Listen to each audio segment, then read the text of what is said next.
Baik, semangat pagi semuanya peserta kuliah analisis investasi dan portofolio, gitu ya. Sesudah tadi kita bisa melihat bersama video yang saya share sebelumnya. Pada video tersebut kita sudah belajar konsep-konsep mengenai pentingnya seorang pebisnis menguasai keuangan. Pentingnya kalian sebagai seorang calon sarjana bisnis digital mengerti apa itu konsep investasi, apa itu capital, apa itu atau yang disebut sebagai capex gitu ya. Apa itu opex gitu ya. Dan bagaimana menghitung return secara jangka panjang dari suatu bisnis. Di video sebelumnya juga sudah dijelaskan bahwa pentingnya seorang pebisnis itu punya view jangka panjang, setidaknya 5 tahun. Nah, pada sesi pagi hari ini kita akan mempraktekkan hal tersebut, bagaimana kita bisa menilai return secara jangka panjang dari suatu proposal bisnis. Kali ini saya akan meminta Digbisian untuk mencari suatu proposal bisnis, kemudian kita akan menganalisisnya dengan menggunakan metode capital budgeting atau biasa disebut dengan metode tabel aruskan. Untuk memulainya, Digbisian, kita akan mulai dengan um, mencari proposal bisnis. Ya, kita akan mulai dengan mencari proposal bisnis. Pada sesi kali ini kita akan mempraktekkan dengan proposal bisnis dari kebab Turki Baba Raffi, kontainer kebab. Ya, kita akan menggunakan ini dan kemudian Digbisian perlu menyiapkan Excel ya.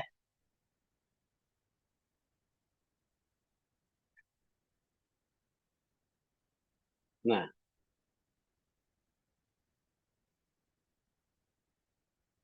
oke, siapkan suatu tabel Excel kosong seperti ini, gitu ya, dan juga disiapkan uh, proposal bisnis yang mau kita analisis, gitu ya.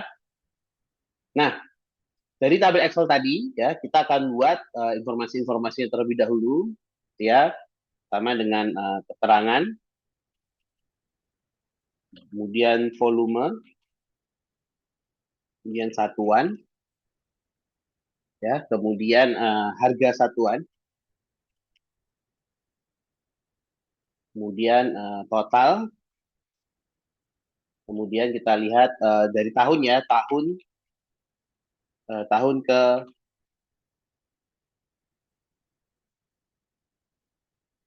0,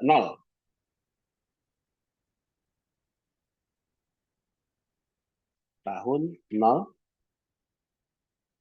tahun 1, tahun 2, tahun saya zoom dulu ya, tahun 3, tahun 4, tahun 5 ya. Nah, kalau sudah uh, kita beri kode kolom ya sehingga nanti memudahkan bisa untuk mencari informasi ya. Jadi ini adalah kolom 1, kolom 2, kolom 3, kolom 4, kolom 5 ya dan seterusnya. Nah, ini ya.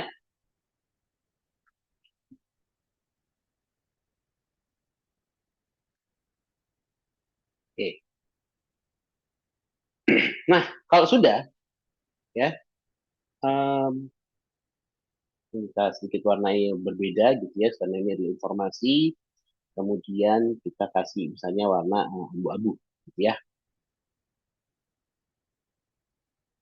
Oke. Nah, berikutnya kita kasih judul misalnya tabel arus kas eh, kebab Turki kon kontainer kebab ya.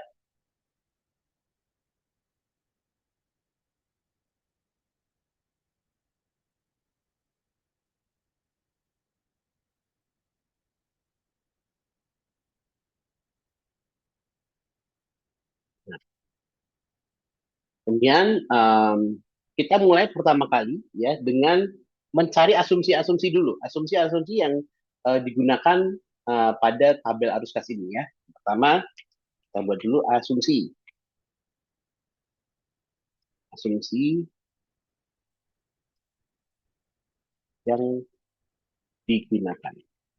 Ya, pertama asumsi itu apa saja? Nah, misalnya kita jelasin dulu, kita itu informasi-informasi yang perlu dijelaskan ya dalam tabel arus kas ini. Misalnya yang pertama adalah inflasi.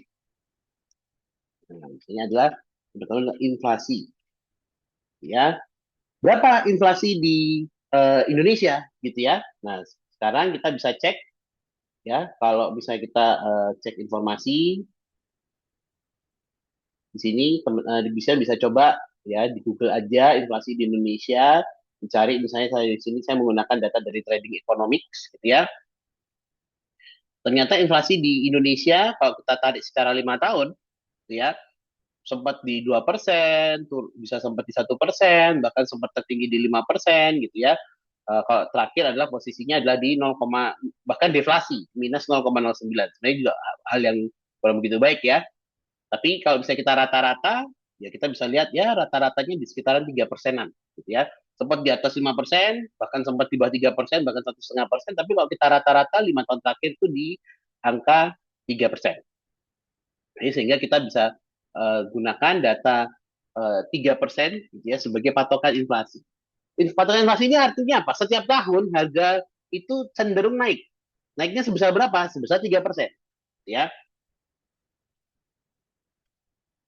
satuannya adalah persen. Ya,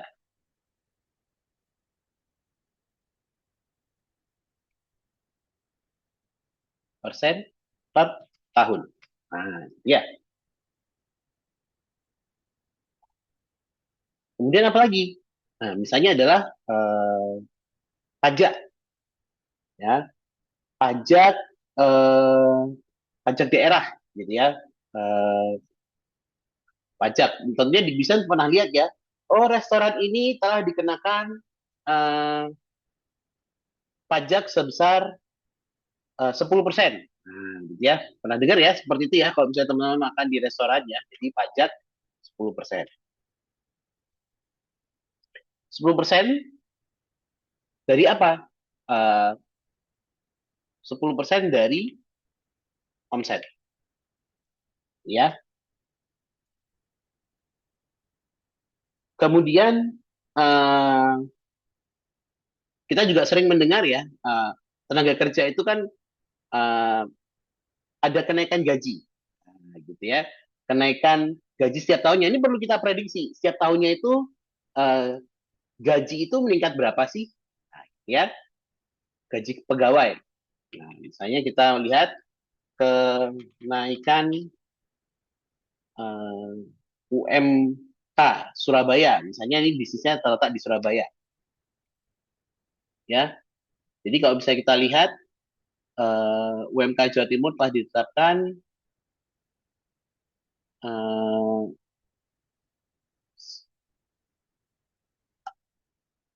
bisa kita lihat mungkin rata-rata kenaikan UMK UMP Jawa Timur,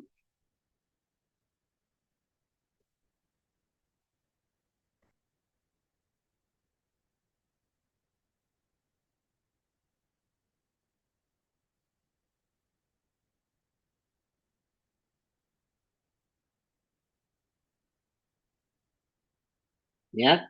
UMP Jawa Timur naik 6%, gitu ya.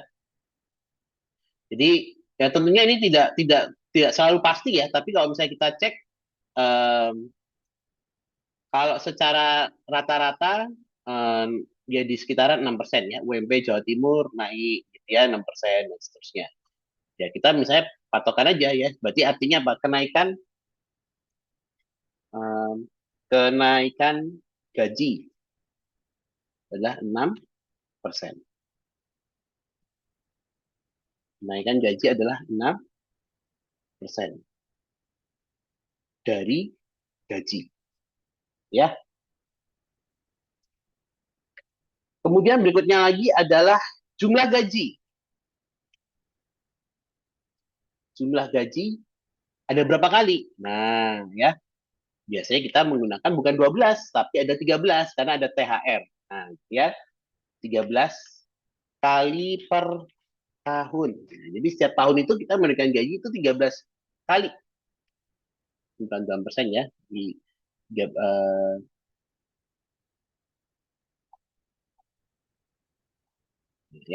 13. 13 kali per tahun. Jadi 12 kali gaji ditambah THR. Oke. Kemudian kita juga perlu menambahkan gitu ya informasi misalnya beban pemasaran ya supaya bisnisnya laku gitu ya. Kita perlu beban pemasaran. Nah, beban pemasaran berapa? Nah, kalau berdasarkan riset gitu ya dari Gartner, nah ini ya Gartner survei gitu ya, kita bisa lihat untuk barang-barang yang sifatnya teknologi gitu ya, IT, media, travel, retail, financial service, consumer product gitu ya. Itu beberapa perusahaan tuh mengalokasikan sekian persen untuk biaya pemasaran ya. Jadi kalau misalnya kita bisa lihat, nah dari misalnya consumer product ya, kalau tadi kita adalah kebab gitu ya, makanan gitu ya, bisa dikatakan dia masuk di consumer product. Dan ternyata kalau consumer product, nah ini MF gitu manufaktur gitu ya, itu dia masuk di 8%. 8% dari apa? 8% dari revenue ya, atau 8% dari omset ya. Jadi kita masukkan misalnya beban pemasaran adalah 8%. Dari apa? Dari omset.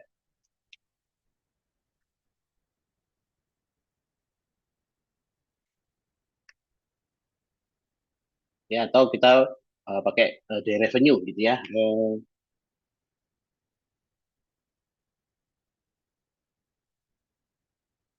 Ya, dari omset ya. Berikutnya lagi adalah margin keuntungan. Margin keuntungan. Nah, kalau kita lihat di proposal uh, yang kita gunakan di sini adalah dari kebab Turki gitu ya. Dan kita bisa lihat proposalnya ya, kekuatan, kelemahan, menunya apa saja yang disajikan gitu ya. Nah, ini adalah beberapa syarat untuk menjadi franchise gitu ya. Syaratnya apa gitu ya, kemudian peranannya apa, melakukan beli bahan baku gitu ya, mengawasi penjualan, biaya sewa, artinya sewa itu ditanggung oleh franchisee, kalian yang beli franchise gitu ya, melakukan promosi kurang lebih dari radius 1 kilometer dari outlet. Nah, tadi makanya saya mengalokasikan beban pemasaran, artinya apa, kita juga tetap perlu melakukan pemasaran walaupun dari pusat juga melakukan pemasaran ya. Bertanggung jawab atas sewa, artinya kita kalau dia tempatnya itu ada sewanya, yang nanggung adalah kita sebagai yang membeli franchise gitu ya. Jadi jangan langsung terbuai dengan angkanya. Oh, berarti angkanya misalnya contoh di sini gitu ya. Wah, ini angkanya 250 juta nih untuk kontainer kebab gitu ya. Apakah ini sudah bersih? Belum tentu. Ada biaya-biaya lain. Nah, gitu ya. Ada biaya-biaya lain. Misalnya tadi kalau bisa kita lihat di sini, ternyata sewa itu kita menanggung ya, karena tergantung lokasinya kan sewanya. Gitu ya. Kemudian kita juga perlu melakukan promosi. Nah, maka kita harus menyediakan biaya pemasaran, gitu ya. Bertanggung jawab atas penjualan, kita juga mencari lokasi, ya. Beli bahan bakunya pun dari pemilik franchise. Ya, tentu ini dari sudut pandang pemilik franchise itu adalah uh, apa itu namanya, supaya bisa menjaga quality control. Jadi kalau misalnya teman-teman beli dagingnya itu dari franchise, gitu ya. Teman-teman beli uh, bungkusnya, gitu ya, tortillanya, gitu ya, itu juga dari pemilik franchise, ya. Jadi sebenarnya dari franchise sendiri itu keuntungannya beberapa kali ya. Jadi pertama dari biaya lisensi 250 juta, tapi nanti setiap kali teman-teman beli bahan baku, itu belinya dari pemilik franchise. Nah, gitu ya. Jadi memang sangat menguntungkan sebenarnya kalau kalian jadi pemilik franchise gitu ya, bukan dari franchising-nya gitu ya. Dan nanti juga tetap bagi hasil ya, kalau ada penjualan, produknya laku, 60% buat kalian sebagai pemilik, sebagai yang beli franchise, dan 50% dalam bentuk royalti, 40% dalam bentuk royalti gitu ya, ke franchise-nya. Jadi mereka dapat uang beberapa kali gitu ya. Dari 250 juta dari kalian beli lisensi, kemudian beli bahan bakunya juga dari franchise-nya gitu ya. Kemudian bagi hasil 40% ke franchise-nya gitu ya kali. Nah, apakah ini menguntungkan? Nah, ini coba kita hitung gitu ya. Yang coba kita hitung di bisnis ini, pada sesi latihan ini ya. Kita lihat lagi apa saja yang perlu disediakan. Oke. Dari 250 juta tadi, kita lihat ya, 250 juta dapat apa? Gitu ya. Ternyata kita bisa lihat dia dapat manual book, dapat training, dapat outlet, dapat perlengkapan outlet. Jadi nggak usah beli peralatan lagi, gitu ya. Um, Masa kerja 5 tahun, gitu ya. Berarti makanya tadi kita bikin tabel arus kas ada 5 tahun. Software keuangan, oke, manual book, gitu ya. Peralatan manual book. Kemudian fasilitas yang diperlukan apa saja? Ya, ada lokasi yang strategis, kalian harus menyediakan operator dari kalian, ya. Kemudian freezer box, tetap butuh freezer, gitu ya. Kalian beli freezer lagi, ya. Kalian juga harus menyediakan sepeda motor, transportasi lokal sepeda motor, gitu ya. Mungkin untuk beli bahan baku, ya kan. Kalian harus menyediakan dan menyediakan tempat tinggal karyawan. Artinya apa? Biaya-biaya ini menyediakan tempat tinggal karyawan, menyediakan sepeda motor, menyediakan freezer box itu harus muncul di di tabel arus kas itu. Nah, sehingga jangan orang tergiur, ya saya bayar 250 juta. Apa kabar sih? Enggak, masih ada biaya-biaya lain. Ya, nanti yang akan coba kita hitung melalui latihan ini. Oke. Gitu ya. Jadi kita bisa lihat di sini adalah pemakaian bahan baku adalah 50%. Artinya apa? HPP-nya itu 50%. Jadi kalau misalnya kalian jualan di harga 20.000, HPP-nya 10.000. Gitu ya. Kalau barang kalian itu harga 20.000, HPP-nya 10.000. Itu artinya pemakaian bahan baku 50%. Artinya apa? Margin keuntungan itu berapa? 100% dari HPP. Jadi kalau HPP-nya itu 10.000, ya kan? HPP 10.000, oke. Kalian jual di 20.000. Berarti marginnya berapa? Marginnya 10.000. HPP 10.000, keuntungannya 10.000. Sehingga harga jual di 20.000. Berarti marginnya adalah 100%. Gitu ya. Jadi kita bisa tulis margin keuntungan adalah berapa? 100%. Dari apa? Nah, kalau margin keuntungan adalah dari HPP. Ya, dari HPP. Artinya bahan baku 10.000, ya, margin 10.000, ya kan? Sehingga dijual di harga 20.000. Ya. Oke ya, kita lanjutkan kembali. Jadi berarti kan margin keuntungan adalah 100% dari HPP. Ya. Oke. Baru setelah kita memiliki data ini, baru kita bisa melanjutkan kembali perhitungannya. Ya. Oke, setelah kita mengetahui asumsi yang digunakan, baru kita masuk ke perhitungan capex. Gitu ya. Capital expenditure, ya. Atau kita kenal dengan istilah capex.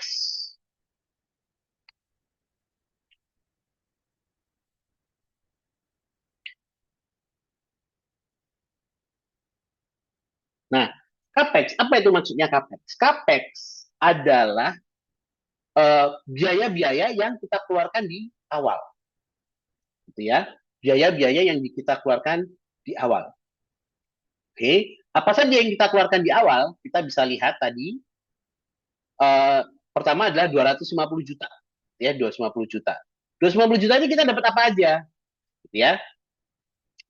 Pertama adalah unit outlet, perlengkapan, gitu ya, unit outlet, perlengkapan, uh, biaya lisensi, dan training. Nah, ini kita bisa masukkan ya. Berarti unit outlet,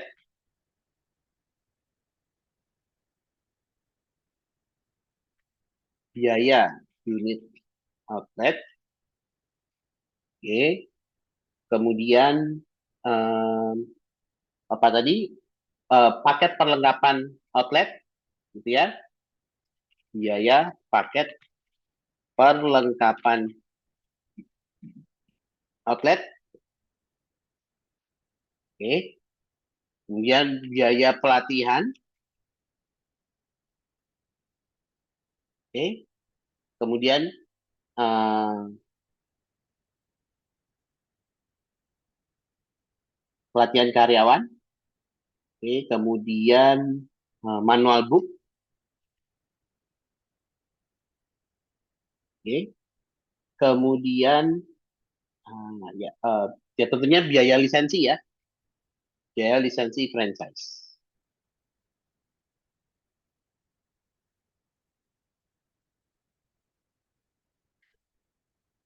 Oke. Ini kita tulis satu paket ya, satu, satu, satu, satu, satu, satu. Ini ya. Harga satuannya ya kalau kita hitung itu kan tadi adalah 250 juta, gitu ya. 250 juta. Jadi nanti ini kita buat number semua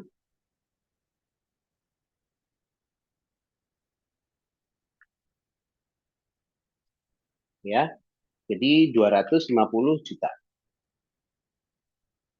Ya, kalau di total adalah 250 juta yang terdiri dari outlet, biaya perlengkapan, pelatihan, manual book, lisensi. Oke. Misalkan um, kita coba bedah gitu ya 250 juta ini. Ya, misalnya unit outletnya 100 juta, biaya lisensi 100 juta, ya. Biaya perlengkapan misalnya ada 30 juta, biaya pelatihan 10 juta, oke. Manual book misalnya 5 juta gitu ya bukunya ya. Yang kalau di eh, total gitu ya adalah sama dengan sum.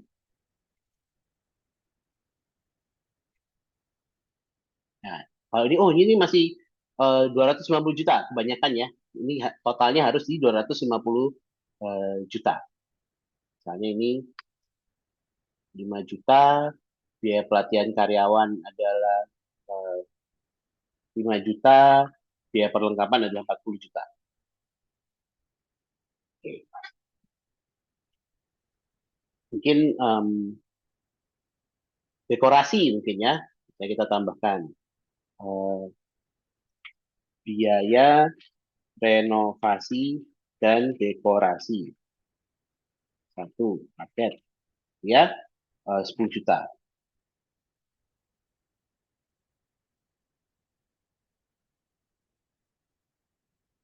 Biaya perlengkapan misalnya kita buat di 30 juta. Nah, sesuai ya.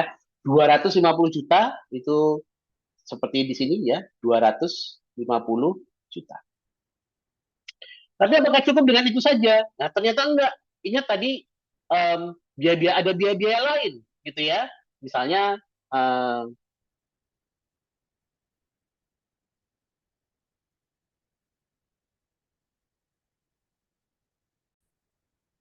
baik ya, kita lihat kembali. Um, jadi tadi apa sih yang belum masuk? Ada biaya transportasi lokal, sepeda motor, ada freezer box, ya. Perlu menyediakan tempat tinggal karyawan, ya. Sehingga ya kita bisa lihat ini nggak bisa nggak cukup kalau hanya 250 juta gitu ya. Kita harus tambahkan yang lain, ya. Saya tadi adalah eh, biaya sepeda motor,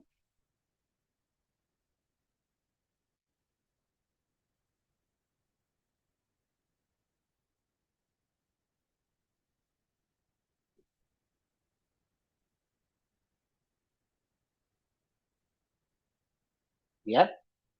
Biaya pembelian sepeda motor,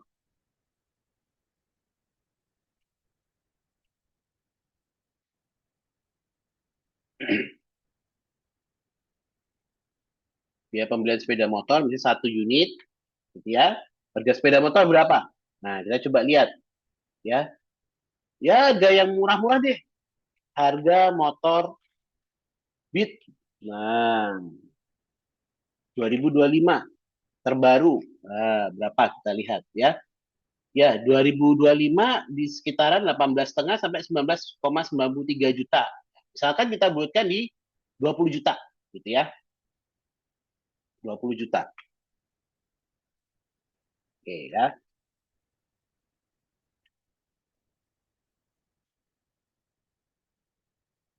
Kemudian tadi disampaikan harus membeli freezer box. Biaya pembelian free apa? Freezer box. Nah, satu unit ya. Biaya pembelian freezer box. Berapa harga freezer box kita cari ya?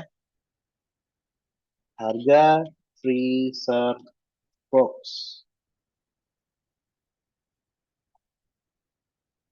Nah, ini ya. Freezer box Gea. Nah, misalnya.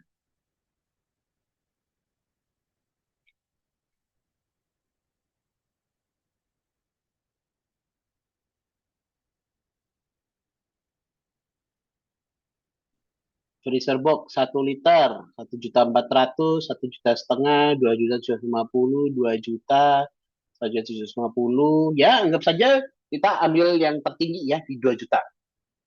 Ya, jadi pembelian satu unit berarti 2 juta. Dua, dua.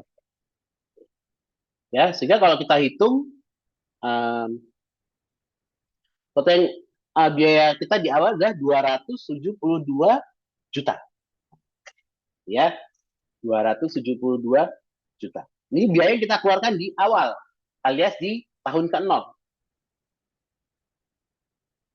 ya.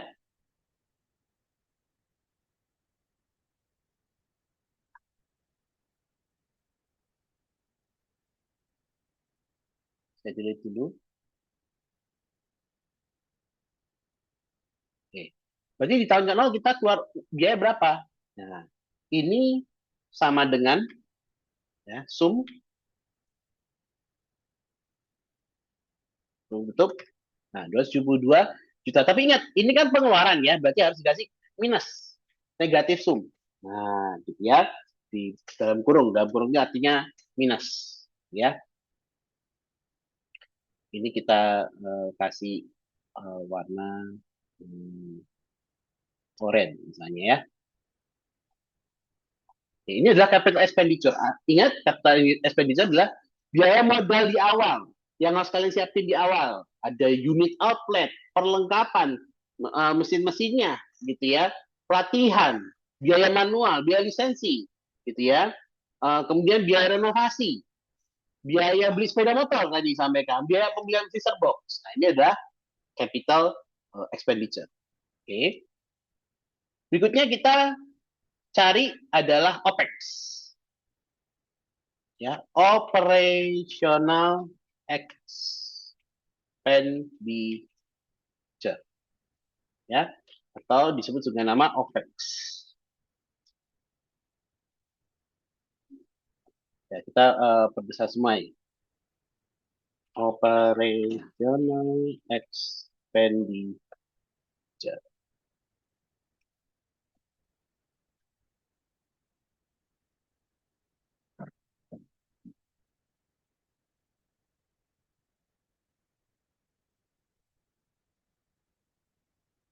Oke.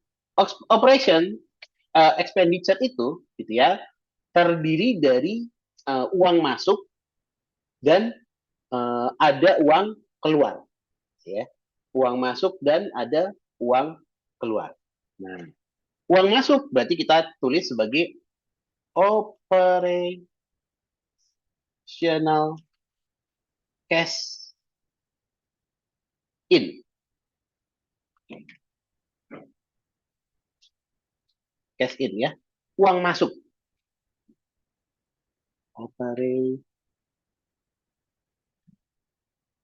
Operational cash in ya.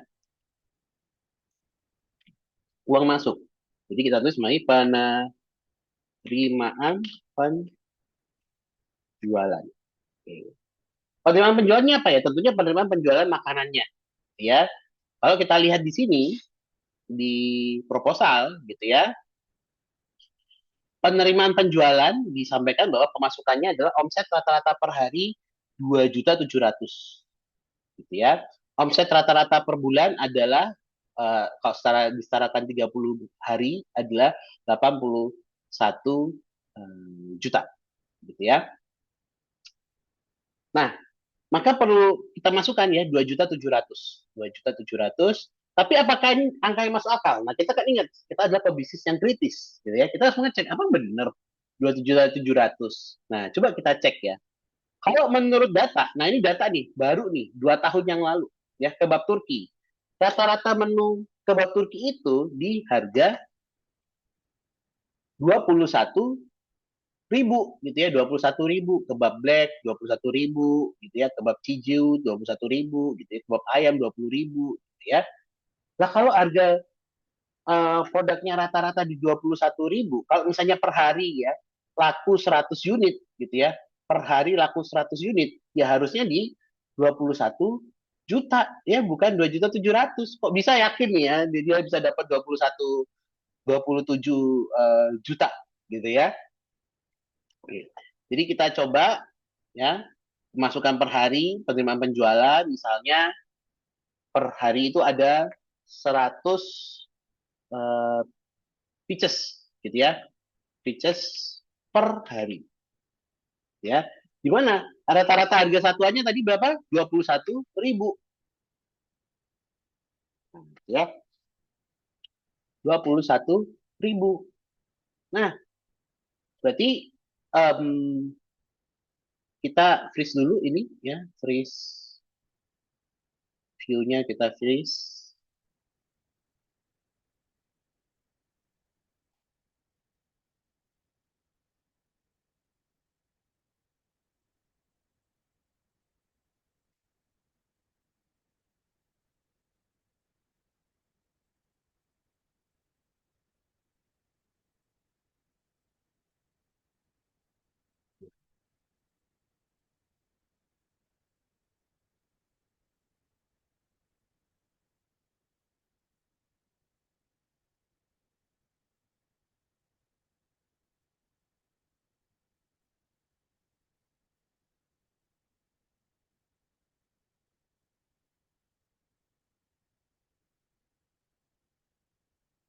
Oke ya.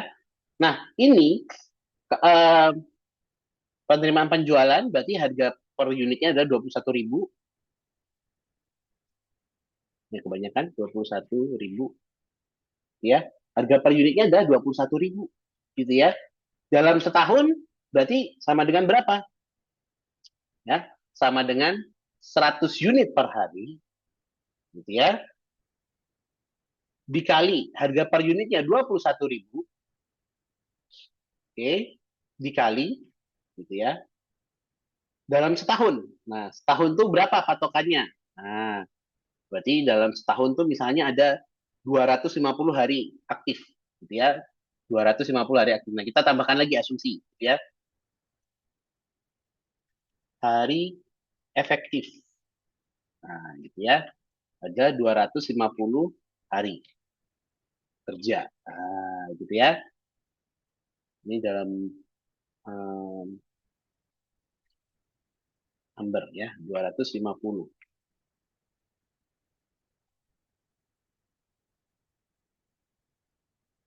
Ya, ada 250 hari kerja, gitu ya. Sama dengan, ya, kok nggak 250 Pak? Ya, kan kadang ada hari liburnya, kan, gitu ya. Uh, Dipotong hari libur dan seterusnya. Misalnya hari efektifnya hanya 250 hari kerja. Nah, jadi sama dengan, okay, 100 unit per hari. Nah, gitu ya. Dikali harga per unitnya adalah 21.000, oke, dikali dengan jumlah hari kerja. Ya, 250 hari kerja. Nah, artinya berarti dalam setahun dia mendapatkan 525.000. Oke, ini adalah penerimaan penjualan kebab. Oke, ya. Di luar minuman, gitu ya. di luar minuman. Tapi kan dia juga ada minuman ya. Nanti kita coba nggak usah dimasukkan dulu. Tapi kalau kalian mau masukkan juga nggak apa-apa. Ya, ini untuk mempermudah perhitungannya dulu. Ya, jadi dari makanan dia dapat di 21 ribu harga per makanannya rata-rata. Kemudian ada 100, misalnya kita targetkan bisa menjual 100 unit per hari. Lalu ada 250 hari efektif, gitu ya. Maka dia di tahun pertama uang masuk, uang masuk berarti positif, gitu ya, 525 ribu. Oke. Lalu uh, operational cash out. Nah, tadi kan uang masuk ya, uang masuk dan sekarang uang keluarnya. Nah, gitu ya. Nah, kita harus lihat tadi adalah beban harga pokok, beban bahan baku, ya. Berarti uh, beban bahan baku ini kita bisa lihat pemakaian bahan baku itu ada 50%, ya 50%. Jadi HPP-nya dia adalah kita harus mencari tahu HPP-nya, gitu ya. Nah, jadi HPP-nya, nah beban bahan baku ya kalau misalnya dia kalian bikinnya 100 unit ya juga sama ya. Dijual 100 unit, tentu kalian memproduksi 100 unit TCS per hari. Nah, gitu ya. Dimana tadi kita lihat bahwa asumsinya adalah margin keuntungan adalah 100%, gitu ya. Jadi kalau bahan bakunya adalah 50%, berarti 10.500. Oke. Nah, ini adalah sama dengan HPP, gitu ya, HPP dikali dengan margin keuntungan.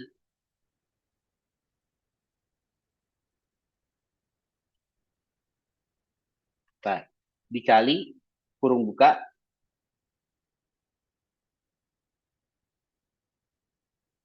1 kurung buka 1 plus margin keuntungan kurung tutup. Nah, benar ya.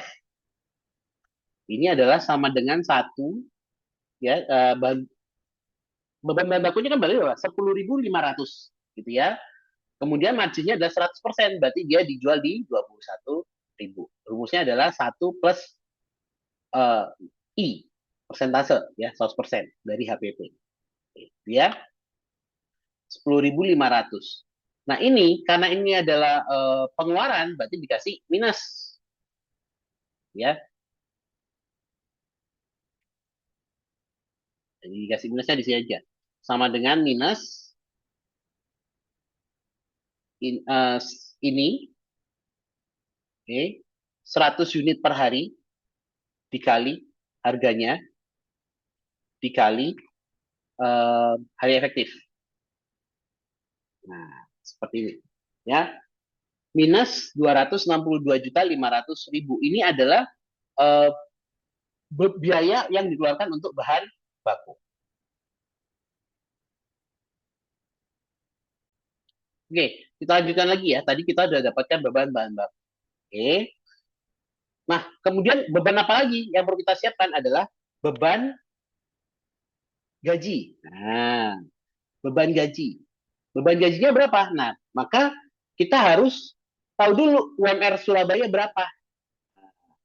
Misalnya tempatnya di Surabaya nih, UMR Surabaya berapa? Bisa Google ya.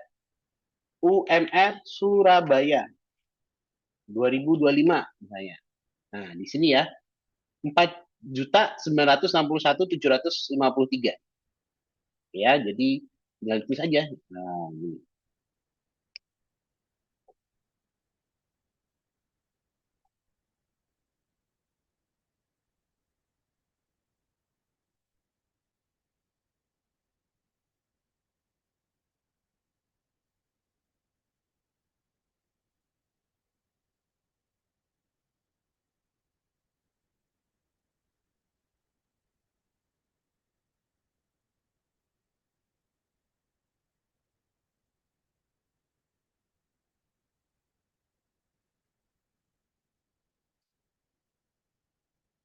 Ya,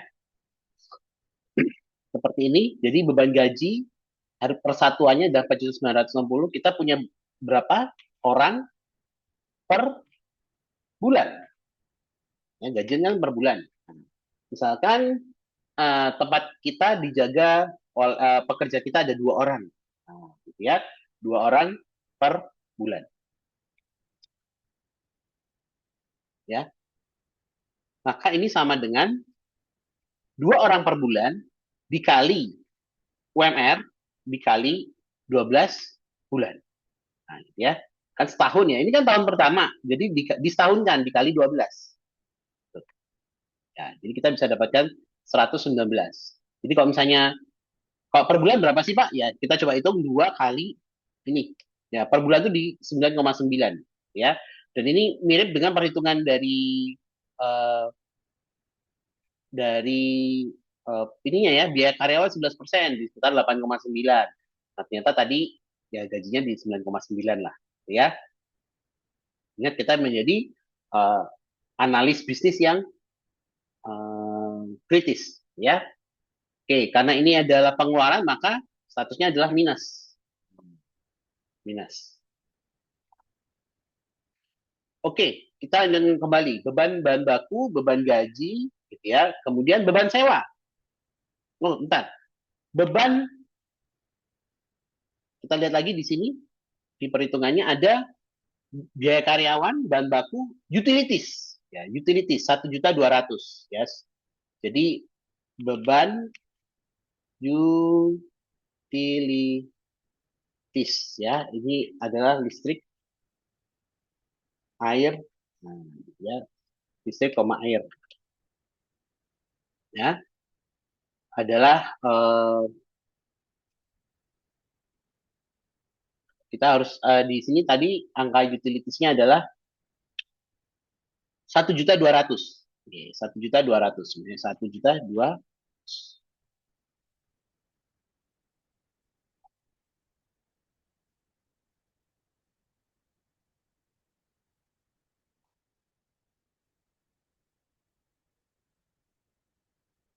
Oke, paket per bulan. Oke, ya. Berarti sama dengan minus karena pengeluaran, ya kan? 1 dikali uh, biaya per bulannya 1.200.000 dikali 12 bulan. Jadi per bulan keluar 14.400.000. Ya. Kemudian uh, kita lihat lagi di sini dia mencantumkan ada biaya lainnya 1.500.000 ya, untuk biaya-biaya lain ya, mungkin uh, biaya pungli, mungkin ya, biaya keamanan, biaya kebersihan, biaya pungli dan seterusnya. Ya buat beban jaga-jaga lah, gitu ya, beban lainnya. Kebersihan, keamanan, perizinan mungkin ya, perizinan dan lain-lain.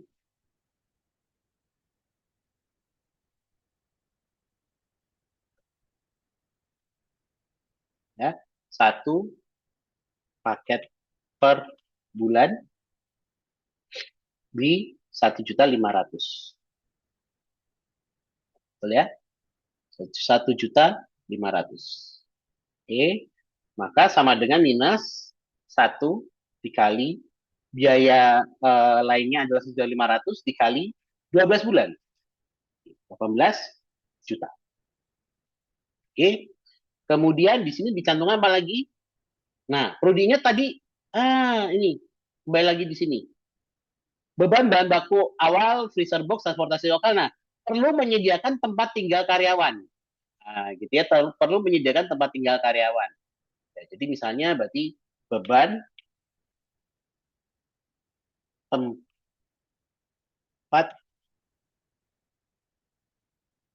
tinggal karyawan. Nah, gitu ya. Ingat tadi kita punya berapa orang? 2 orang per bulan. Nah, gitu ya. Dimana misalnya per bulannya itu adalah biaya kos-kosan di Surabaya berapa sih? Misalnya 1 juta gitu ya per bulan gitu ya.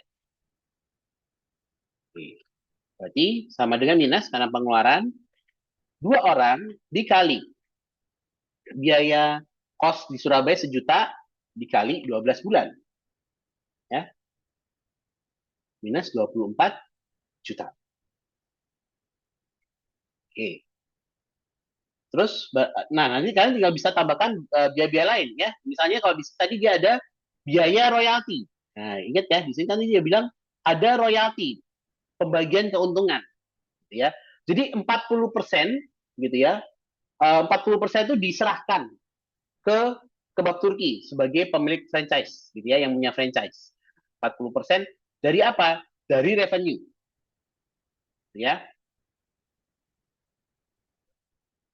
Beban royalti, ya. Beban royalti eh, satu paket, sorry, satu paket per bulan. B, nilainya adalah 40% dari royalti, gitu ya. 40%. Misalnya gini, ya.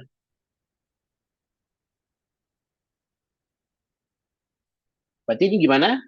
Sama dengan dari revenue ya, penjualannya. Sama dengan minus dari penjualan dikali 40% royaltinya. Nah, ya, minus 210 juta lagi. Wah, itu ya.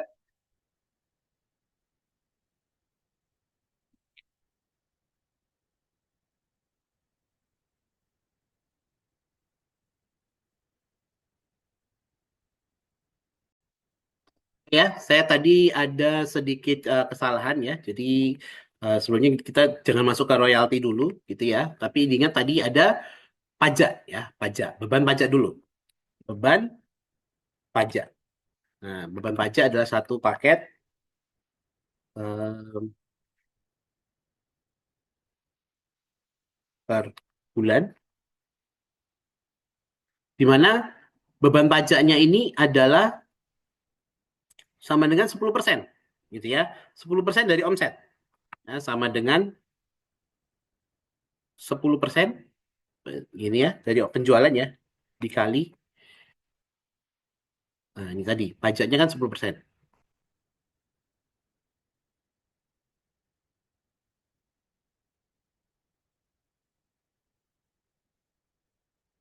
Nah, berarti untuk pembayaran pajak kita bayar berapa sama dengan minus ya 1 dikali 2.100 karena per bulan gitu ya dikali 12 bulan ya.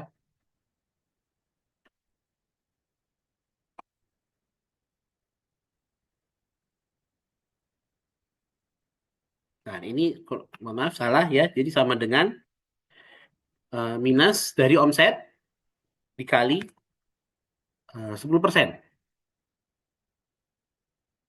ya. Nah, gitu ya. Jadi artinya apa? Teman-teman terima penjualan 525 juta gitu ya. 10%-nya gitu ya. 10%-nya itu dipakai untuk eh, biaya pajak. Nah, gitu ya. Per tahun gitu ya. Jadi ini kita bisa lihat kita bisa tambahkan lagi di sini sub total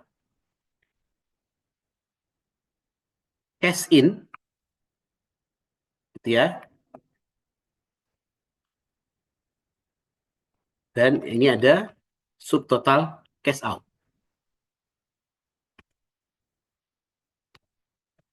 Nah, itu ya. Jadi misalnya kita kasih warna hijau karena uang masuk, gitu ya. Kita bisa kasih warna hijau, ya, uang masuk.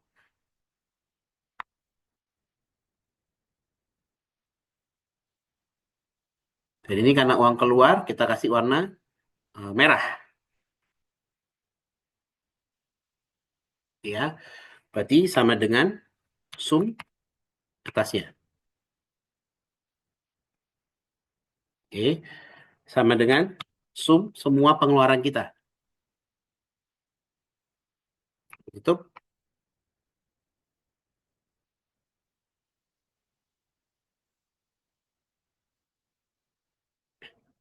oke ya. Jadi kita bisa lihat di sini bersihnya berapa. Nah, gitu ya. Net operating income ya, net operating income. Net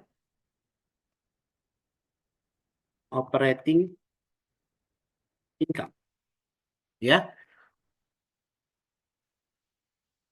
Nah, ini sama dengan berapa? Sama dengan uang masuk kita ada 525 juta dikurangi dengan pengeluaran kita ya. Oke. Karena ini sudah minus berarti langsung aja ya sama dengan ini ditambah dengan ini ya karena minus. Oke. Berarti eh, net operating income kita ada di 34 juta gitu ya. Di 34 juta. Nah, ini kan memang cukup lumayan mahal ya. Nah, belum lagi kita bisa tambahkan tempat sewa ya, sewanya. Ya, kita lihat sewa. Beban, tadi kan belum ada beban sewa ya. Beban sewa. Beban sewa misalnya eh, beban sewa 1 bulan, beban sewa tempat ya. Beban sewa tempat 1 bulan. Kalau misalnya kita cek, ini misalnya teman-teman menggunakan eh, parkiran Indomaret gitu ya. Nah, kan biasa tuh teras Indomaret ya. Sewa teras Indomaret. Misalnya. Berapa nih kalau misalnya kita cek ya. Ayo, ini berita di tahun 2023 menyatakan kalian bisa sewa teras di Indomaret, misalnya untuk berjualan, misalnya di sini kasusnya ada jualan kebab gitu ya, 1 kali 2 meter. Nah, ini biayanya adalah mulai dari 250.000 hingga 500.000 per bulan. Nah, kita coba pakai patokan yang tertinggi ya, 500.000 per bulan. Ya, beban sewa tempat adalah 500.000 per bulan. Nah, gitu ya.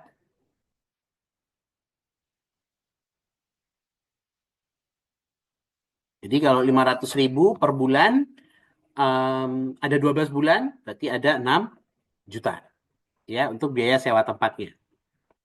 Oke. Nah, ini marginnya cukup tipis ya. Marginnya cukup tipis. Kita kasih warna oranye gitu ya. Biru, biru, biru. Nah, gitu ya. Marginnya 28 juta per tahun. Nah, padahal kita biaya di awal 270 juta. Nah, ini coba kita atur-atur lagi. Ya, kita atur-atur lagi. Misalnya, eh, pekerja kita nggak 2 orang, Pak. Pekerja kita cuma 1 orang. Oke, 1 orang per bulan. Tempat tinggal berarti tinggal 1 orang. Nah, lumayan ya. Langsung dari dari 28 juta dengan kita mengurangi 1 orang, gitu ya. Langsung pendapatan kita bersihnya di 100 juta. Nah, gitu ya.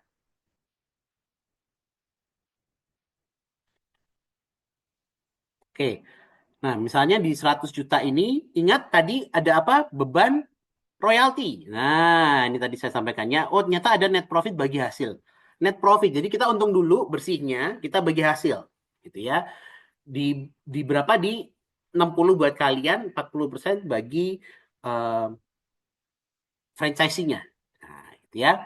Jadi kita bisa tambahkan kalau misalnya net operating income-nya di 100 juta, gitu ya. Informasi royaltinya misalnya di 40%. Misalnya beban royalti. Ini kalau ada, kembali lagi ini disesuaikan dengan ininya kalian masing-masing ya. 1 tahun. Nah, gitu ya. Misalnya sama dengan ya kalau tadi di sekitar 100 juta berarti mungkin di 40 juta gitu ya. Ya. Sama dengan ini dikali ini.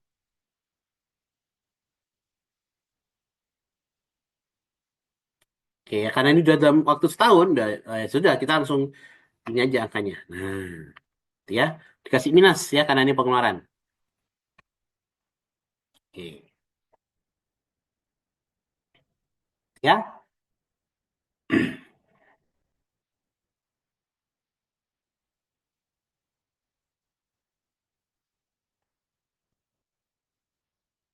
Oke, cukup jelas ya.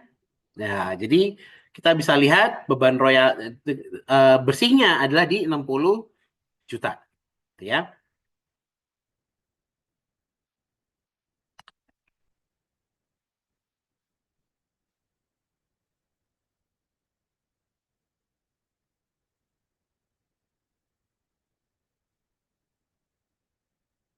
Ya, ini kita bisa tambahkan dari ini aja.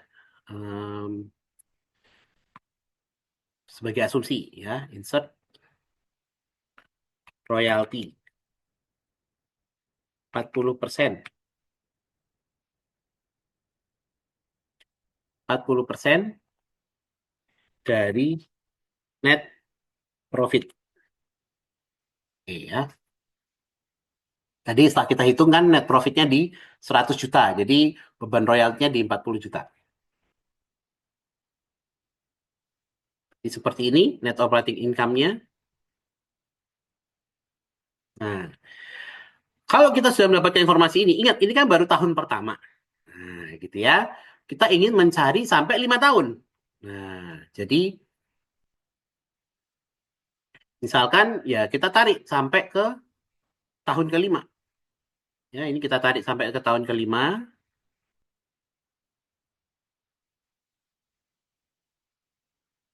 Ya, kita kasih dolar semua.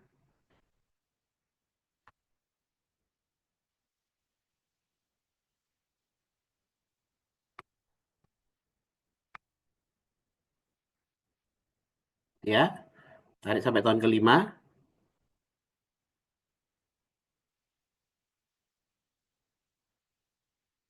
Ya, ini juga sama.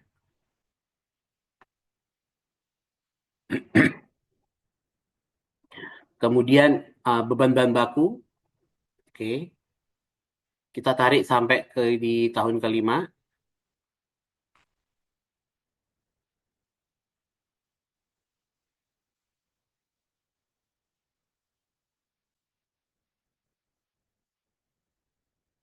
Oke, seperti ini. Tapi apakah cukup? Ingat tadi ada informasi apa? Ada informasi inflasi. Jadi bahan baku itu setiap tahunnya naik 3%. Nah, kan gitu ya. Jadi cara ngitungnya gimana? Berarti ini adalah sama dengan dibandingkan tahun sebelumnya, gitu ya. Dibandingkan tahun sebelumnya, itu dia naik 3%. Berarti ditambah ya kurung buka 1 plus, oh bukan, nah, ini dikali kurung buka 1 plus I-nya berapa? 3%. Nah, kurung tutup. Nah, gini ya. Ini berarti dia telah naik 3% dari 1 tahun sebelumnya. Nah, ini kita tarik ke sebelahnya. Nah, oke, I-nya harus di dolar dulu. Di F4, oke, baru kita tarik ke sebelah. Nah, gini ya. Artinya apa? Setiap tahun biayanya naik nih. Nah, gitu ya. Sebesar 3% dari tahun sebelumnya.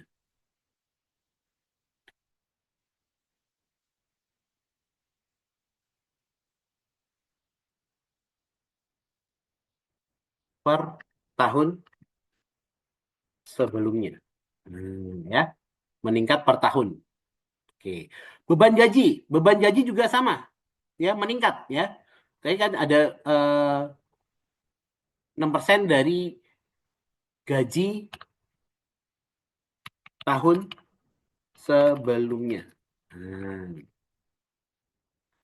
jadi misalnya sama dengan ini, oke, dikali dengan kurung buka 1 plus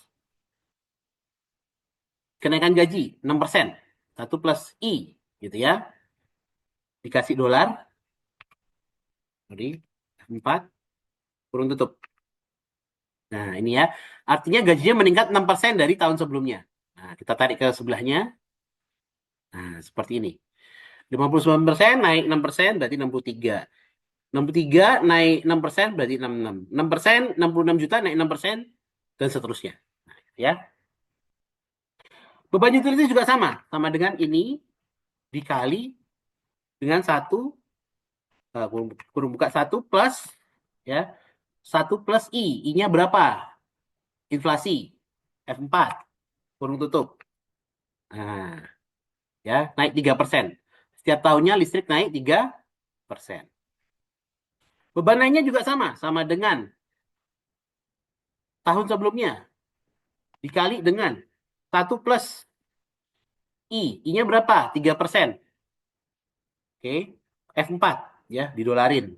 Kurung tutup. Oke, 18 juta naik 3% jadi 18.500.000 dan seterusnya. Oke. Beban tempat tinggal karyawan, ya kita asumsikan juga sama, naik ya sesuai dengan inflasi. Ya, sama dengan tahun sebelumnya dikali dengan kurung buka 1 plus I-nya berapa? Inflasi. Oke, kurung tutup. TF4 dulu, kurung tutup.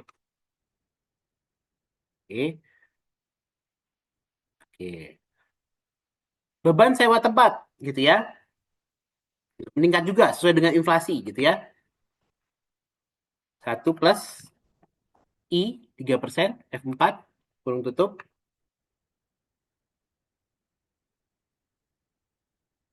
Oke.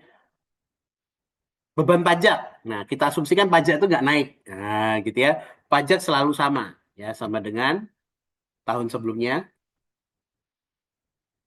Nah, itu ya. Ini apa nih? Nah, ini nggak usah.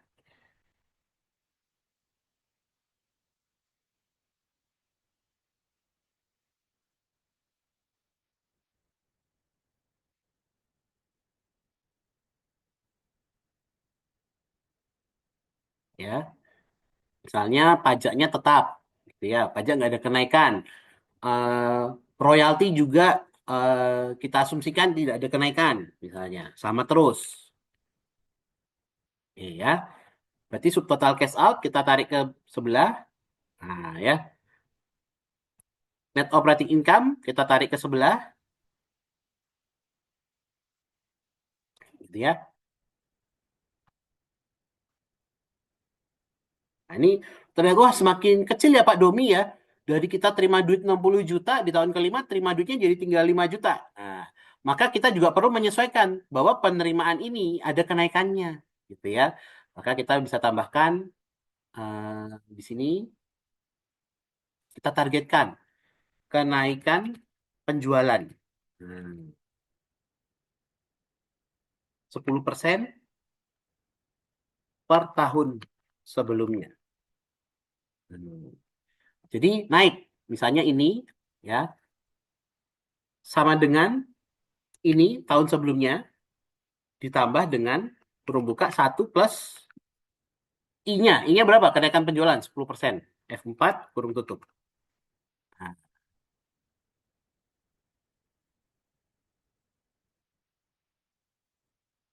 tadi kayaknya ada rumus yang salah.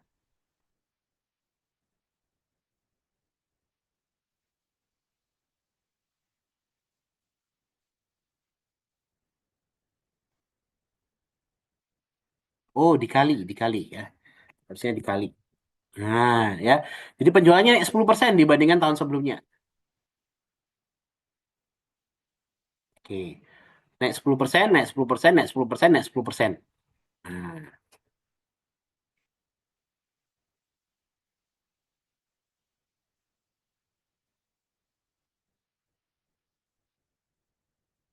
Ya, penjualan naik 10%, bahan baku naik 3%, nah gitu ya, gaji naik, dan seterusnya. Nah, gitu ya. Nah, sekarang berarti kita punya yang namanya net cash flow. Net cash flow. Nah, net cash flow per tahun, ya kan? Net cash flow per tahunnya sama dengan berapa? Ya, sama dengan di tahun ke-0 itu adalah minus 272 juta, gitu ya. Ini berarti saya kasih kode dulu. Total capex.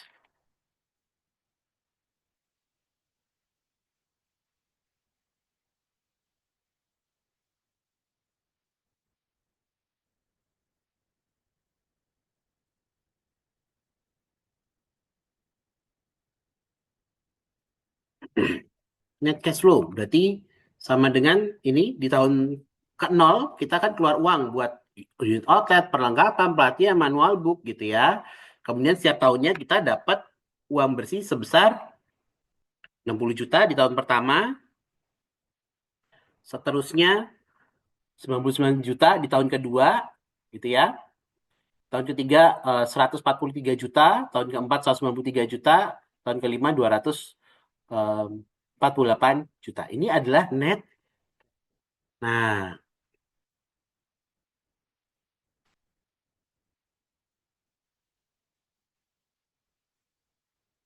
kemudian setelah kita mengetahui net cash flow, kita harus em, mengetahui yang namanya discount factor, ya, atau yang disebut sebagai minimum attractive rate of return, ya, minimum attractive rate of return.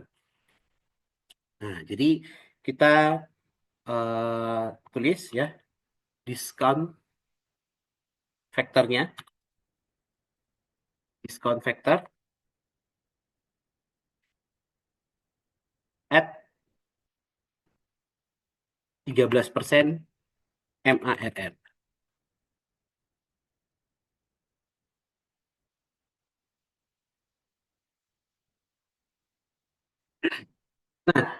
Ini adalah 13%. Nah, 13% ini dapat dari mana sih Pak Domi? Pak Domi terlalu cepat nih. Dari mana nih discount factor? Nah, jadi gini. Saya kan selalu bilang, kita itu harus membandingkan return investasi kita. Kita harus punya MIRR. Nah, gitu ya. MIRR, misalnya sekarang MIRR-nya adalah obligasi. Oke. Nah, misalnya obligasi. Obligasi pemerintah sekarang ditawarkan di harga berapa, kan gitu ya. Kalau kita cek,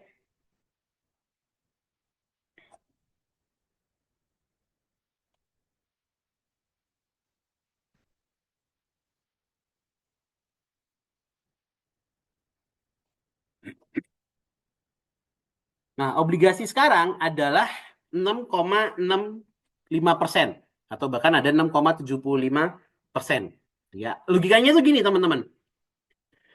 Ini adalah investasi yang aman. Nah, uang kalian tadi kan kita taruh uang sekitar 250 juta gitu ya. 270 juta. Nah, 250 juta ini tuh ya.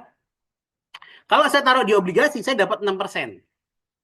Ya. Nah, kalau saya tahu di bisnis ini dapat berapa persen, nah ini harus kita cari tahu. Maka kita harus bandingkan dengan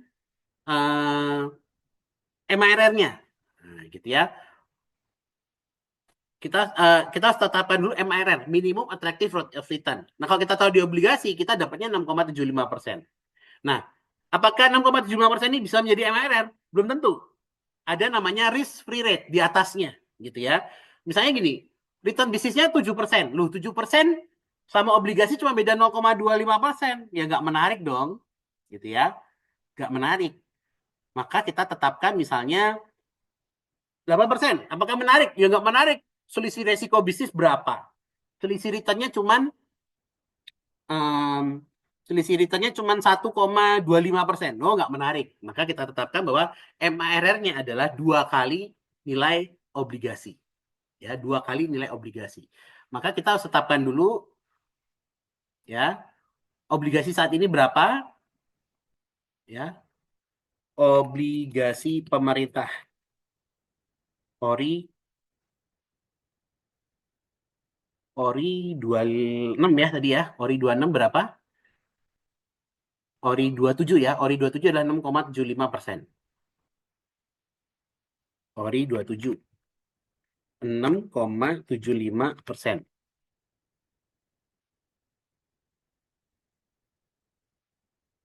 Oke, per tahun. Oke. Berarti MR-nya adalah sama dengan ya obligasi pemerintah dikali 2%. Dua kali. Kali 2. Nah, ya di sekitar 13,5%. Artinya gini, jadi kita gunakan patokan bahwa MRR-nya atau diskon factor adalah dua kali nilai obligasi. Obligasi sekarang berapa? 6,75. Oke, dua kalinya berapa? 13,5%. Berarti 13,5% menjadi MARR. Nah, gitu ya. Minimum effective rate of return. Berarti kalau selisihnya dikit dari obligasi, kalian tetap milih obligasi. Tapi kalau selisihnya lebih dari dua kali lipat obligasi, baru kalian memilih bisnis ini. Nah, gitu ya. Diskon factornya adalah 13%. Ya. Oke, maka kita perlu mencari diskon faktornya.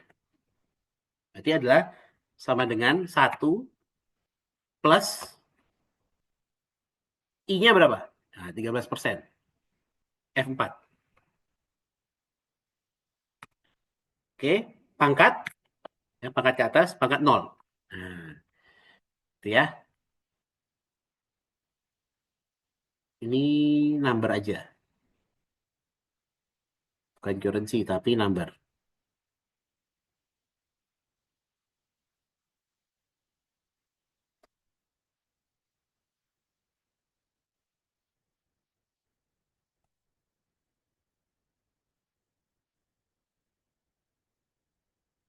Ya, ini kan satu ya. Ini satu. Ini sama dengan 1 plus I-nya adalah ini pangkat 1. Ya, ini dalam bentuk number. Nah, kayak gini. Ya, terus. Nah, 1,14 ya.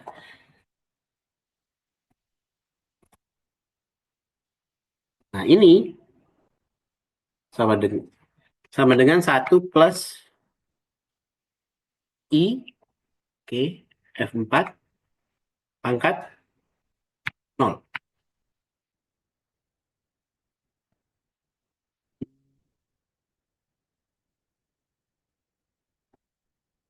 Ya, ini berarti ini satu dah ini ya.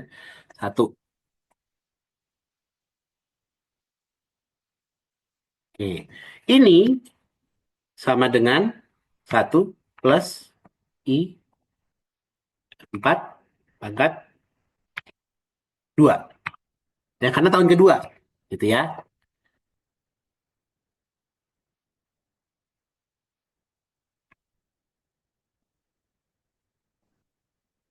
Bentar ya. Oke, saya lanjutkan kembali. Ini ternyata saya salah rumus gitu ya. Salah rumus, saya ulangi lagi ya. Sama dengan kurung buka 1 plus I-nya berapa? I-nya adalah ini gitu ya, F4 kurung tutup baru dipangkat. Pangkat 0. Kenapa pangkat 0? Karena tahun ke-0. Nah, gitu ya. Oke. Selanjutnya kita tarik sampai tahun ke-5. Oh, entar salah. Ini pangkat 1, ini pangkat 2 karena tahun kedua, ini pangkat 3 karena tahun ketiga, ini pangkat 4, ini pangkat 5. Gitu ya.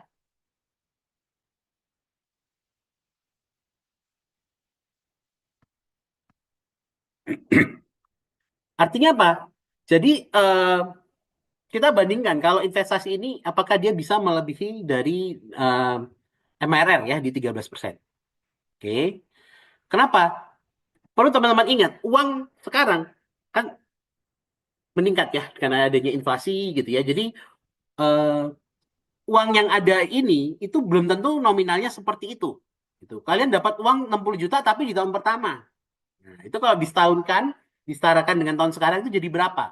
Kalian dapat 248 juta di tahun kelima. Kalau disetahunkan di nilai yang sekarang jadi berapa? Nah, itu yang kita mau tahu. Ini yang disebut sebagai namanya discounted cash flow. Kita coba ya, discounted cash flow.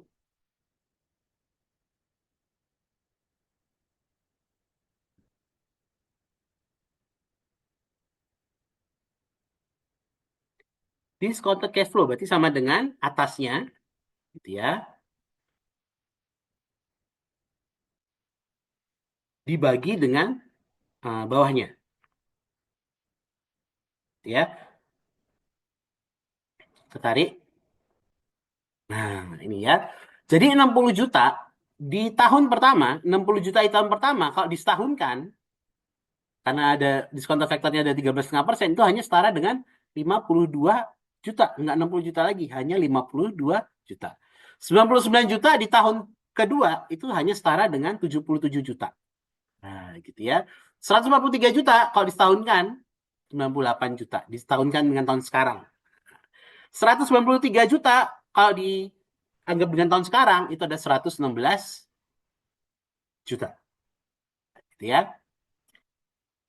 248 juta kalau dianggap dengan nilai yang sekarang itu hanyalah 132 juta. Rumusnya apa? Ya, ini dibagi. Nah, gitu ya. Atas dibagi yang bawah dapat yang ini. Oke. Nah, ini disebut sebagai discounted cash flow. Kenapa dia terdiskon? Ya karena ya tadi mengalami inflasi, mengalami penurunan nilai. Ini kan uang tahun kelima loh. Uang sekarang lebih berharga. Uang tahun kelima itu nilainya lebih kecil. Nah, itu ya disebut sebagai discounted cash flow. Maka kita bisa mendapatkan yang namanya kumulatif cash flow. Ya, kita lanjutkan kembali. Maka kita bisa mendapatkan yang namanya kumulatif cash flow. Ya, itu sama dengan tahun ke nol. Oke, tahun ke nol, tahun ke nol, ya kan? Tahun ke nol ditambah dengan uang masuk di tahun pertama. Nah, gitu ya. Jadi kita bisa lihat, kemudian ditarik. Nah, di tahun berikutnya, jadi tahun ke nol dapat uang 52 juta, jadi 219. 219 dapat uang positif 77 juta, jadi 100, minus 141 juta. Jadi minus 219 ditambah plus 77, kan negatif 147. Oke. Negatif 141 juta dapat positif 98 juta, maka minus 43 juta. Minus 43 juta dapat positif 119 juta, berarti positif di 73 juta. Oke. Positif 73 juta dapat uang 132 juta, berarti 200 juta. Nah, berarti kita bisa lihat kapan dia mulai positif arus kasnya, yaitu di tahun keempat. Nah, di tahun keempat dia mulai positif. Nah, gitu ya. Sebelum-sebelumnya negatif nih, negatif 270 juta, negatif 200 juta, negatif 140 juta, negatif 43 juta, positif 73 juta. Oke. Kalau sudah, maka kita bisa mendapatkan NPV-nya. NPV, ya, Net Present Value. Net Present Value-nya berapa? Ya, langsung saja kita bisa langsung mengetahui berarti um, sama dengan, ya, langsung aja rumus NPV, NPV kurung buka dari rate-nya berapa? Rate-nya adalah ini 13,5%, koma dari value. Value-nya berapa? Ini. Dari tahun ke nol sampai tahun ke-5. Tutup. Mohon maaf. Bentar ya. Sama dengan NPV. Oke. Rate-nya berapa? 13,5%. Oke. Dari tahun pertama sampai tahun kelima, gitu ya. Tahun pertama sampai tahun kelima, kurung tutup, dikurangi dengan, atau kok di kasus ini berarti ditambah ya, ditambah dengan minus 272. Karena ini kan sudah minus gitu ya. Oke, kurung tutup sama dengan, nah, lihat, sudah sama ya.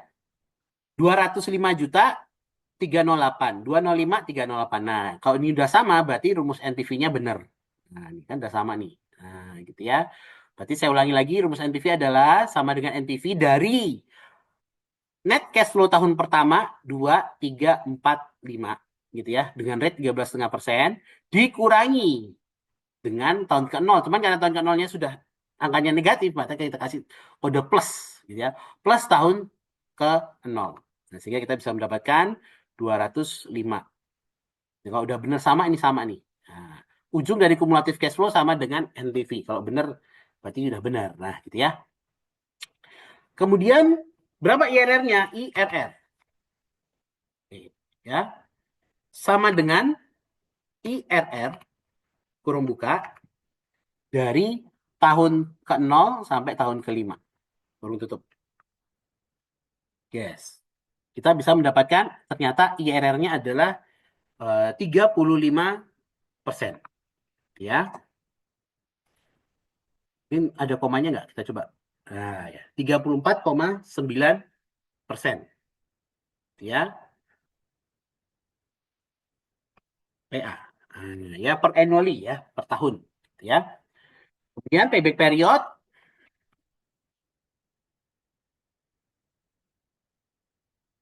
Payback period adalah tahun di mana dia hijau. Ingat di sini hijaunya di tahun ke-4. Berarti 4 tahun. Nah, seperti ini. Nah, inilah dia ya hasil perhitungan kita sudah kita dapatkan ya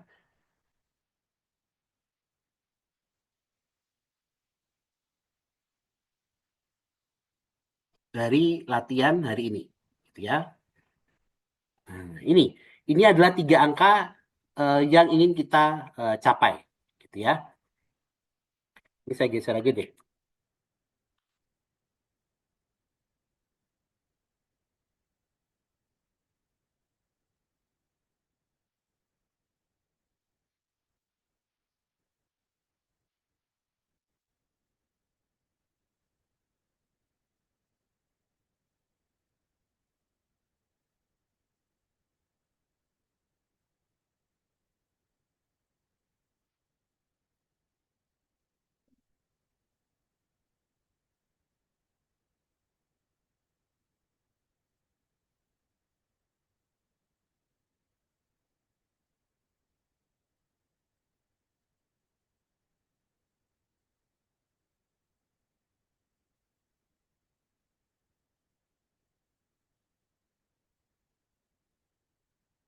Ya, seperti ini hasil perhitungannya, ya.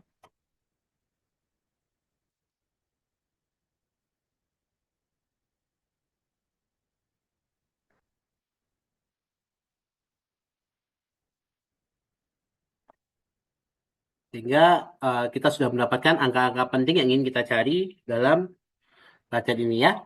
Jadi dari bisnis ini kita bisa mendapatkan NPV sebesar 200 juta gitu ya setelah 5 tahun gitu ya. Setiap tahunnya dapat 34,9 dengan payback period di tahun ke-4. Kurang lebih seperti itu ya. Tentunya akan jauh lebih mudah, kalian akan lebih mudah memahami konsep ini jika kalian mencoba. Silahkan kalian coba dengan menggunakan perhitungan franchise masing-masing ya, di mana goalsnya harus mencari NPV, IRR, payback period. Oke, itu saja sesi latihan uh, hari ini ya. Sampai bertemu di pertemuan berikutnya dan selamat mencoba, selamat belajar.